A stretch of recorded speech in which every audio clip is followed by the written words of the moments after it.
really the thought is, if you don't ask, I mean, I have a lot of people that are afraid to ask. If you don't ask, you absolutely will never ever get a penalty abatement. So even if you think it's a stretch, go ahead and ask.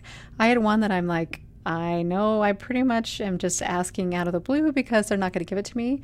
And I had somebody give me, I was helping an accountant that was actually on the hook for the penalty, $70,000 penalty just because I asked. Guys, don't be afraid of asking is the bottom line, especially reasonable cause. It's not like you get a black mark that you can only do it once in the lifetime of the taxpayer. It's okay to ask for a reasonable cause, and I do it a lot, so don't let it intimidate you. We are going to go into a case study just to kind of help bring some of these ideas home. So in the case of Mrs. H, she is elderly, about 75 years old. She is retired as well and has a really great heart. Think H is how I came up with the name for heart in this case. She took a large amount of money out of her retirement in 2013 and in 2014 and gave it to her son for real estate investments in both those years. It was meant to be a loan, but the son never ever decided to pay her back. Now what's happened is the relationship is strained, and here she is stuck with the tax on that early distribution and taking so much out of her retirement. It was rough. And she had the impression, well, it's tax-free money to me, right? I didn't have to file that. So later she gets assessed with a substitute for return. And yeah, some is a basis, and we fix all the tax return part. But what do? Here we are, all the taxes have finally been paid, and we're stuck with just the penalties remaining. The liability amounts you show here are just penalties. So for 13, for 14, and a little bit for 15, these are all strictly, unfortunately, penalties. $18,000 worth of penalties that she got because of doing this to help her son. As we look at the penalty and interest report, and I was just kind of jumping ahead because I knew that was the answer in essence, the failure to file, failure to pay, a little bit of some other penalties in one of the year's case, we get that whole amount that it's remaining is just penalties.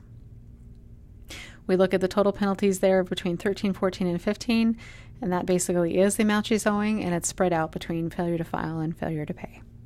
The next thing that I go and do is I'm going to look through the transcripts and kind of check out some more information and see, and we redacted some of the information, of course, but in your slides you can kind of see what a transcript looks like, and there's those penalty code numbers that I'm talking about. So looking at each of the years, I'm looking at 2015, 2014. Here is, penalties for, filing the return after due date, for not paying the tax on time. And she makes a payment for her tax, but now what do? We look at 2013, same thing there. She's getting a penalty for each of these years. And the reason I look at it is we may be looking for those false positives. The unfortunate thing is that all these are consecutive. We don't have like one of the years having that nice 3 years break where we get 3 years worth of penalties that are assessed. It's not looking so good for them at the beginning. 2012, we look in there and we say, okay, I don't see a penalty in the 2012 year. I don't see one in 2011 or 2010. So it's just in those years. So what would you do in this case? She owes almost $20,000 just in penalties. Is she a candidate for a first-time abatement? Would it help her? Is she a candidate for a reasonable cause argument?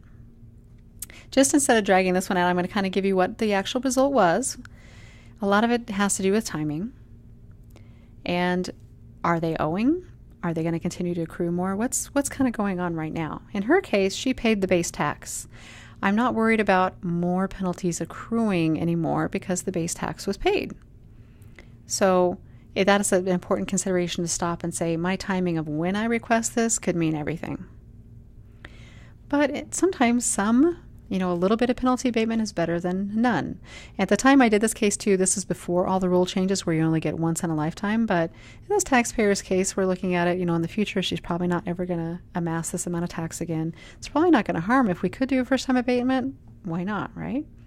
We did go ahead up and get a first-time abatement for 2013 because remember, 12, 11, and 10 are all clear.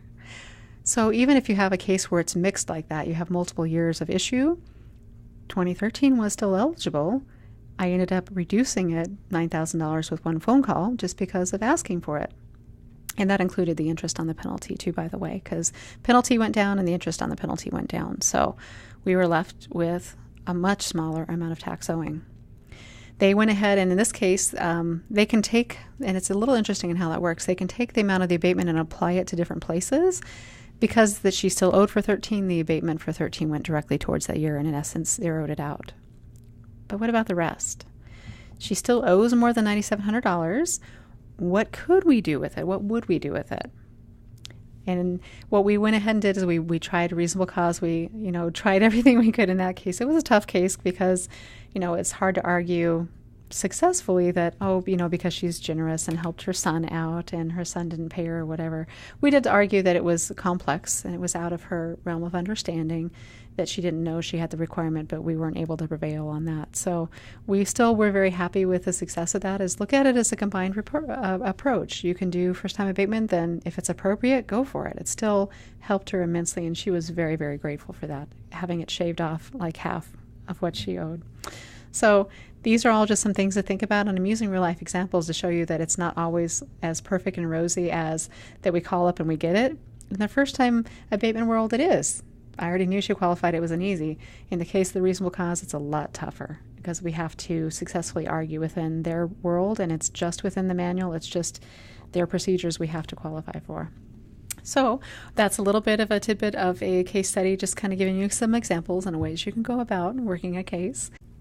And that's the perfect thing is this last little bit in here, we had just a couple little sample letters just so you have an idea of what that could look like. If you have a well-written form letter, then all you have to do is go and fill in some things, like where, maybe this is a decision for appeal to deny penalty relief and you want to put some points in there. This comes, I think, right out of, these are some different ones we have right within Canopy, but the idea of a form letter is just that. If you have a request for failure to file, you're just popping in different information or different details or facts and circumstances, but a lot of your information is the same from form to form. I have one that I've used because I have a few that have gone sideways on a failure to file an information return, and we know those only can be a written request. So I have one that is working quite well that I just use and insert the new taxpayers information in when I get those. So a little bit of what we covered today.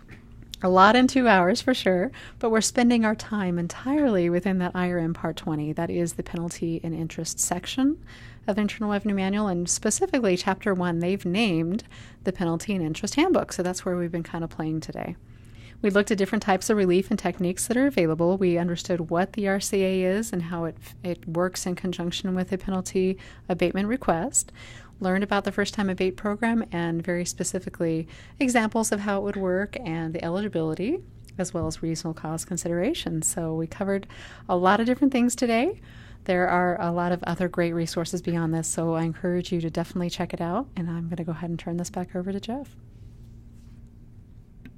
Perfect. Thank you so much. And we appreciate you taking the time to be on the webinar today. We love having Tanya on and encourage you to check out the other courses that she has done. She's done a lot of great stuff for us and hope you got some great information here. We also have resources and links to the community as well as our other courses. We hope that you'll find your way over to both of those and see what else we can do for you, and as well as other places on Canopy Tax. So thank you very much for attending, and we will look forward to seeing you on a future webinar.